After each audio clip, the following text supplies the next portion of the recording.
દીકરીઓ માં विराट भाई जा रहा है दवा लेने। ये हमारा है परेश रावल, बॉलिंग करता है जो हर गेम में चौका छक्का देता ही है। ये हमारे मयूर भाई बहुत बड़े बल्लेबाज है।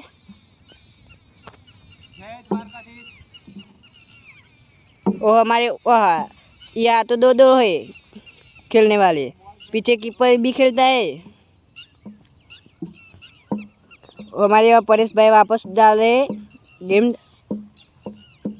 ये डालिए, वाह अमेजिंग। पहली ओवर का तीसरा बॉल अब आ रहा है, वो डाला बॉल, वो डाका दरा जा रहा है, बाउंड्री के पास जा रहा है, दरा जा रहा है। वाह हमारे वहाँ विराट भाई और परेश भाई पक गए और रोक लिया दरे को चौका जाते हुए।